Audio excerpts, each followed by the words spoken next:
Hi, I'm Alexandra and I'm in the Ula Loft ready for some real talk with three of my girlfriends. This is Babe, Maisha, and Juniper. Okay guys, I have a question for you. If you could go back and talk to your younger self, what kind of advice would you give you? Other than telling her never to bleach her hair again. All right, I'll start. Okay. I would say, look for the beauty, and you will see it, and let that illuminate your way. And when I'm talking beauty, the physical is the obvious, but I'm really talking intellectual and spiritual. And that's enough. It'll take you where you need to go. Like if you look and see the beauty, that's what your reality will be. That's your building block. That's your point of departure. Yeah.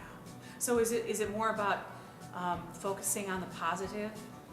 Is that it? It's definitely focusing on the positive, but it's allowing yourself to see it. To not be so hung up with all the images and the voices that really distract you, and really be able to look for it in yourself, because it really is there.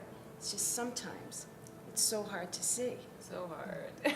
I know I spent a lot of time comparing myself to other people, and kind of distracted me from figuring out who I was because I was so busy thinking that I was different from other people and not letting myself shine just the way I was. So that would be my It's so advice. true. It's like the most personal is the most universal. You think you're the only one with these feelings, like my I'm gosh, not yeah. enough, or I don't measure up, or I'm unlovable. And the truth is, I think every woman of all sizes have those feelings inside. Yeah, I mean, absolutely. I mean, I honestly, my advice to my younger self would be to adjust your own oxygen mask before you assist others. Oh, that's good. Oh, that's so good. Yeah, and we have this tendency, I think, as women, you know, we're kind of programmed to put other people's needs before our own. I mean, I think actually all people do that in their own way, but I think that, you know, specifically, we think it's selfish to say me first sometimes, and to take care of ourselves first, not realizing that you can't really care for the people in your life properly unless you're caring for yourself, whatever that means to you. I did not learn that until I became a mother. When I became a mother and I was doing the sleep deprived, you know, it finally hit me that until I nurture myself, I had nothing to give my baby. As a mom, Juniper, do you find the same thing? Yeah, I definitely think that's true, and I think it took me a few years to get into that rhythm to allow me to take care of myself, so that I could give more to my kids and be a better mom. Definitely. Can I complicate it a little bit? Yeah, please. Okay. We talked a little bit about this, but as a plus-size woman, I spent my life feeling I had to do twice as much to be as good. Yes. When I was an administrator of a school, it wasn't enough. I developed early drop-off and after drop-off, aftercare, and I was there for those times. Wasn't enough. When I compared myself to my regular weight counterparts, I felt in order to be as good as them, I had to produce twice as much. So what I'm hearing you say, and I think a lot of women, I think this is very important, a lot of women feel this way. Because we are plus size, there's always a little voice inside that maybe it comes from society, maybe it comes from within ourselves, that we feel like we're not measuring up. Oh, absolutely. I mean, you know, and it's, I guess, ironic for me to say it because, you know, I make my living in front of a camera, basically, you know, representing this very proud type of beauty. But definitely, I would say, you know, the way that trickles down into your life in terms of how you feel the rest of the world is viewing you when you're not on camera.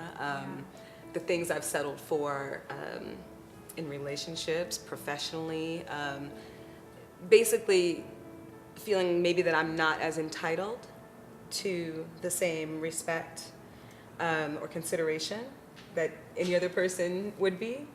Kills me, but yeah. You know, and those are the things that, you know, it's an irony, you know, especially, you know, I proudly represent plus size women, but at the same time, I mean, I can honestly say, like, you know, I think we all fall prey to those same things. And I would actually say that women at large, no pun intended, fall prey to those same issues. And I think for us, it just gets magnified in a weird sort of way because there's a self-consciousness that goes with that. Okay, ladies, I'm going to dive right in and ask you that. I mean, you brought it up, desirability and being in relationships. I'm just curious, being a plus-size woman, how has that affected your relationships with men and, you know, intimacy, that kind of thing?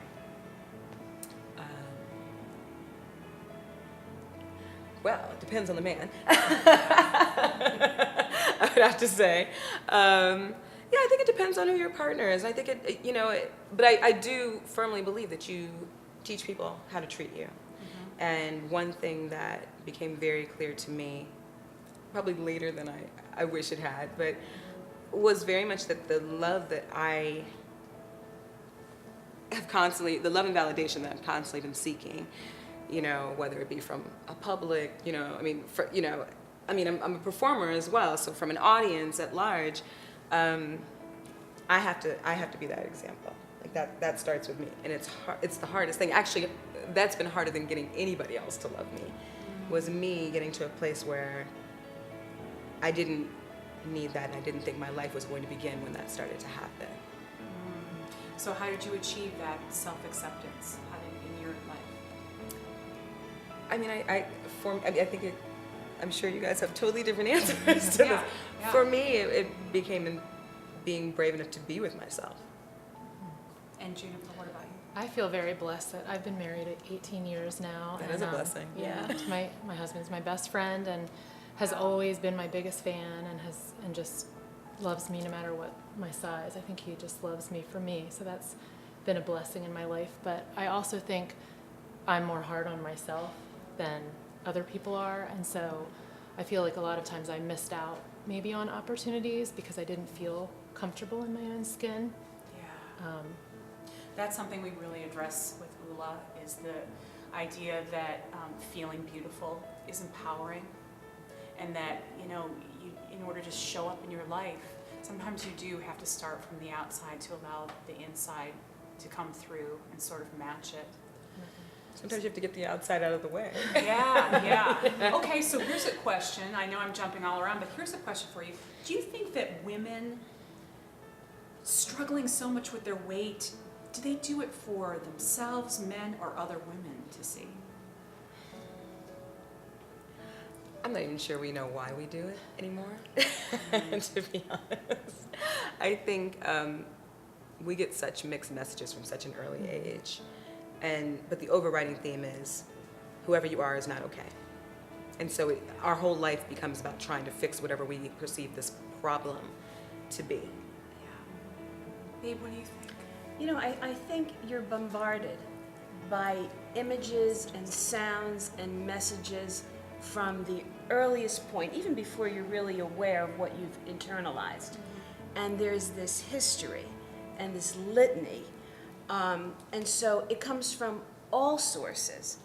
But the only place that you can start to turn your life around is from within.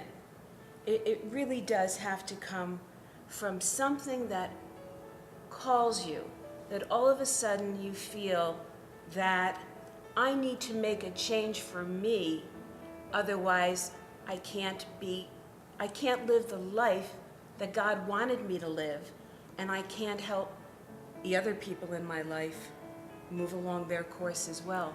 But it does have to come from within. But I have to tell you that I too think, Alexandra, that being able to dress beautifully is a great beginning. Because if you act as if, Yeah. It's fake it till you make it. that's right, Fake it till you make it. Yeah. some of the other things start to fall in place. Oh, yeah. And one of the things that was said is about clothing fitting. When I feel that my clothing fits, it's really for me. It's not for somebody else. It's not for a model. It's not for another woman. It's made for me, and I can be me. Right. So Right. it's a great place to begin. It is. It absolutely is. It's when you're not wearing an outfit that fits right or makes you feel beautiful, and you're not comfortable in your own Yes. skin, it affects the way you show up in the world. Absolutely. It really does. It affects you. I remember, being in maybe in a wedding and pulling down my Yes. bridesmaid gown and, just being conscious of that instead of in the moment Yes. of watching my beloved friend say her vow. I mean, why do we let that stop us? Why do we take the focus off the relationships and the love that we share and we put it on the insecurities of, it's just not worth it. Life is too precious. Life But is why too do we important. even think people care? Like, why do we think? Yeah. Why's the focus on Why us? do we think that Yeah. everybody's sitting there watching? Right. You know? Yeah. As if everybody else isn't as Is focused caring. on their own lives as we need to be on ours. You That's know, right. and That's right. it's really putting so much of that need for validation outside of ourselves. When 9 times out of 10, people don't. They're either not noticing or they don't care. Right. You know. You just said the same thing Babe said. That we're all looking for validation outside of ourselves. And the truth is that we have to pull it in and look within ourselves. No one can tell us that we're okay or not. We make that choice to say, I'm a powerful woman, I'm showing up in my life, I'm showing up in my relationships, and I'm okay with myself. And let me tell you, that's a journey I went on. I mean, I haven't always felt this comfortable in my skin. There's a gift to actually getting older. I wouldn't give it up for the world. Like, I earned these smile lines on my face, I earned this sense of peace within my own skin through everything that I've overcome, all the love I've shared. I don't know if you guys feel the same way, but I'm really embracing actually getting older. Well, I definitely think, as I'm aging a lot more, I mean, I'm a lot more conscious of my self-care, like the ways in which I feel most fulfilled, the ways in which I take care of myself most. And I think that's different for everybody, whether it's finding a passion, that you love, or using your body in a different way. I mean, I think that the self-care piece is so fundamental to being able to move forward. Self-care, you mean like working out, eating right? Those are very dressing tangible things, but I mean, I think comfortably. Babe hit on it when she said, wearing clothes that fit is actually, it's actually an indication of your self-care. It Yeah. really is. It's, Yeah. I mean, that's something that's so, it can seem so superficial, but buying yourself something beautiful to wear and making sure that it fits you properly is an expression to yourself and to the world that you care about yourself and you care about how you put yourself forward. And the other things, I mean, like, not everybody's athletic, so I can't say it's a working out thing. I mean, I love food, I love food, I love drink, I love going out, I love all that kind of stuff. I've also learned over many years that I am at my best mentally, like on my mental game, when I'm also like showing up for myself in a physical way. But I mean, that physical way could be dancing, it could be walking down the street, it could be any number of things. So meditation. Yeah. Yeah. Absolutely. Yeah, what do you do? I think what you said, just taking care of yourself, and definitely, I think there have been times when I didn't show up because I didn't feel confident about myself, and then I'm realizing now at this age that I'm missing out on making memories, and sometimes, you that's more important than, it's kind of getting past yourself so you can enjoy life and these memories. But when you feel good and you're in clothing that fits and you're taking care of yourself, it's easier to show up and actually enjoy yourself. Yeah, and I don't know if Juniper shared with you, but I will share now that this past year she lost 80 pounds. So I'm really interested in So you've got that knowing- self-care piece too. Yeah, right. Yeah. She's like, what clicked for you, and how has your life changed, really? I think part of it was realizing that I was getting a little older. Had a big significant birthday this year, and just some things started clicking that I wanted to make sure I was around for those that I love, and I just kind of slowly began taking care of myself, making some better choices, and then little by little feeling better about myself. So it was And the age thing. It was. The age a little bit Yeah. had an impact on me to get started. Did you look at your children and you were scared that maybe you weren't did. going to be around for them if you didn't begin to care for your health? I did. I felt like I was sort of on that path, and I needed to sort of course correct. And it's been a journey this year. It's been wonderful. And then, like you said, as you start making those better choices, I just started feeling a little bit more comfortable and finding some clothes that fit, and just little by little taking care of myself. Right. And Okay, so do people treat you differently? 80 pounds, I mean, or do people treat you differently so you feel differently about yourself, or did you feel differently about yourself and therefore people treated you? Such a great question. yeah, I think it's mostly how I feel about myself. I have a lot of encouragement from friends and family, and That's good. yeah, and most of the feedback I got is that they just love me for me. Right. But it's nice to get that encouragement from girlfriends and family. But yeah, I think it comes from within, You're lucky you have such a great support system. definitely. Absolutely. I mean, you know, it's so interesting, like, listening to you talk, I was thinking to myself, like, I love so much that, like, what you're talking about is that healthy is not equated with skinny. And I think so often, you know, we have those yes. assumptions that, like, you know, Yes. so-called skinny people are more fit than us or more healthy, or, you know, and Right. that's not really what self-care means. It doesn't mean that you need to be thin or you need to diet or you so need to do any of this important. stuff. It's really Yes. about how do you treat yourself? Because Right. as you've seen, like, how you treat yourself is really, it reflects, it starts to radiate, and it comes back to you in terms of the way that other people respond to you. I mean, I actually, you know, I've had experiences where I've lost a lot of weight and actually felt more insecure. Oh, yeah. Yeah, Oh, like, yeah. like, oh. Yeah, yeah. Yeah, it's almost like when you get smaller, those little imperfections are magnified. They can be magnified, yeah. And I mean, I remember walking around thinking, like, oh my God, is this what skinny women feel like all the time? Like, So you were more insecure, thinner than. it was really, yeah, for me, it was really strange, you know, like, I don't know if I was really sure who I was anymore. Like, there was a disconnect in identity for me. And not like, you know, I necessarily have to identify, so, I mean, I'm a woman first, you know, no matter what size I am, I'm a woman first.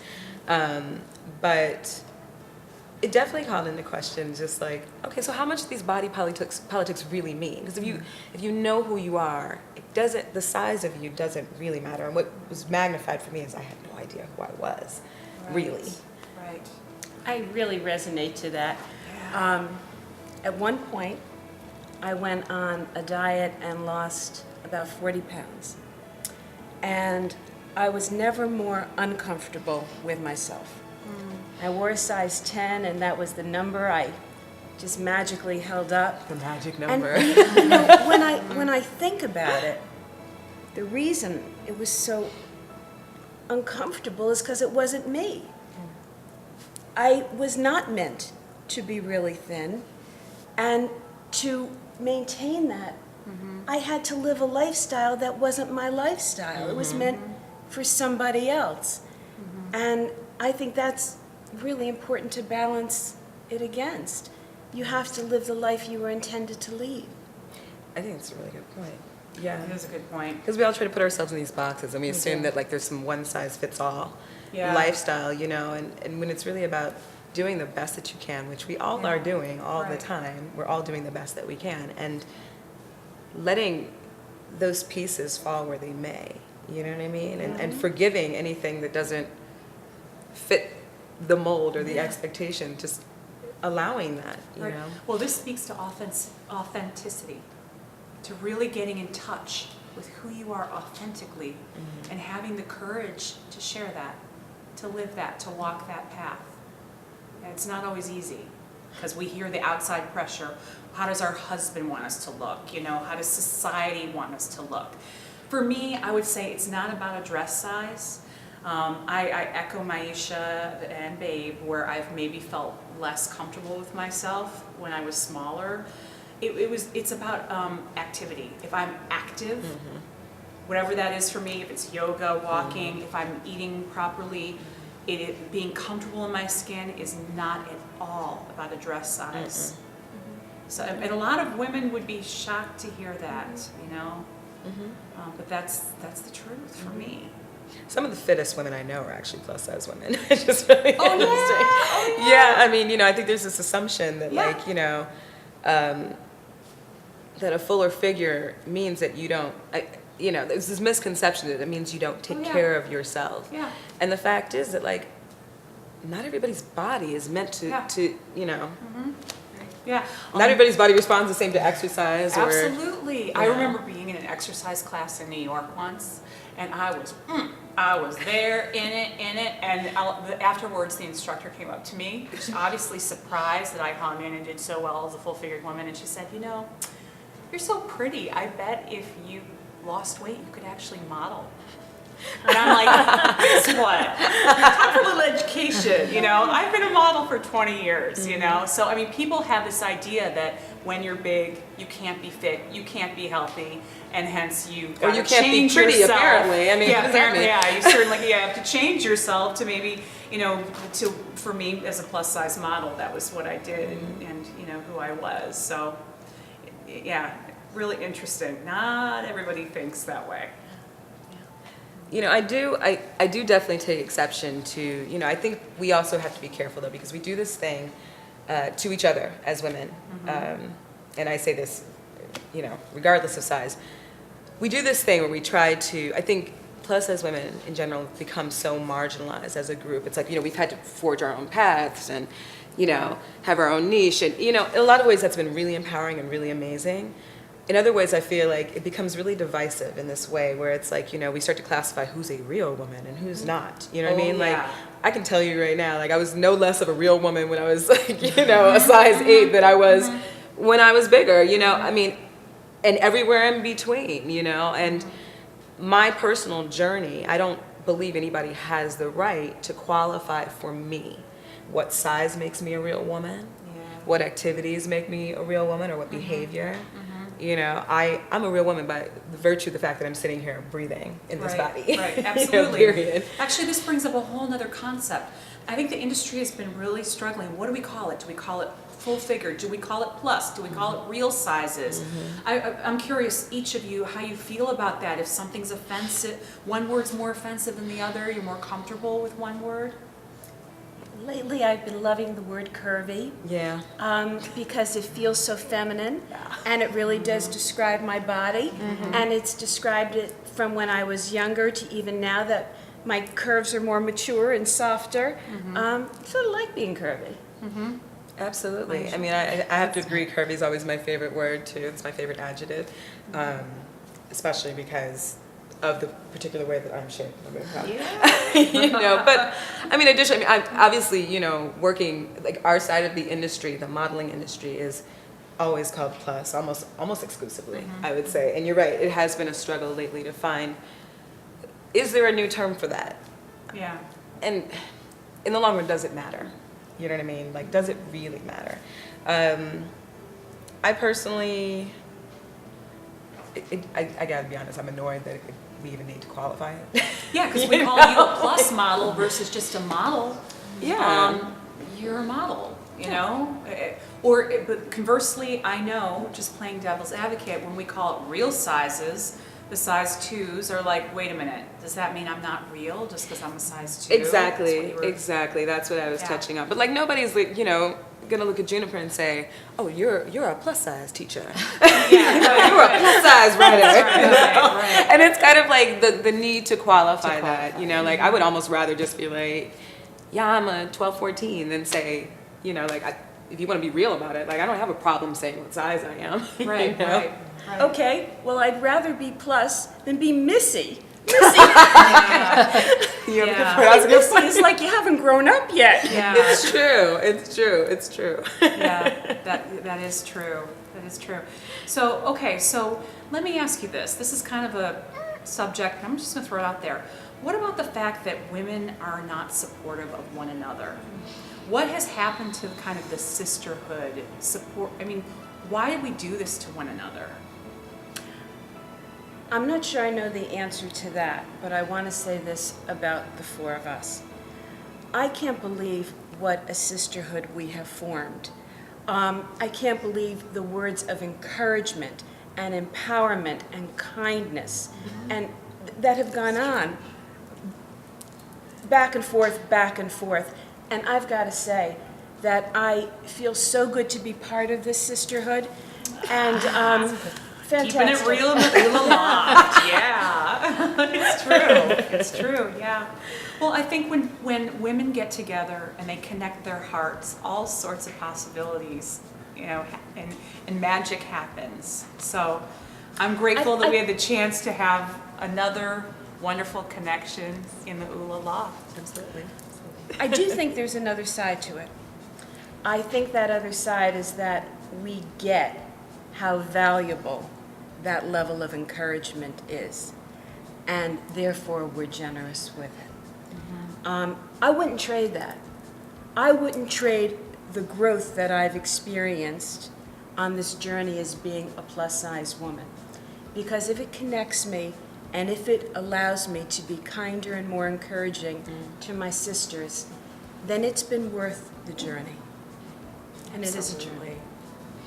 I think when you own yourself and you own who you are less inclined to be threatened by other women. Yes. And I think that, you know, really what you're talking about, you know, the things that we as women, the ways that we can criticize each other, the ways that we can defeat each other, have everything to do with the ways that we don't own ourselves and believe in ourselves. You know, we project all of our own self-doubt onto others. And so, yeah, it's wonderful when you're able to let down your guard and feel safe.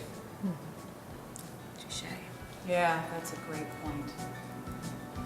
I want to thank you for coming to the Ula Loft today and sharing your hearts with me and the sisterhood that we formed.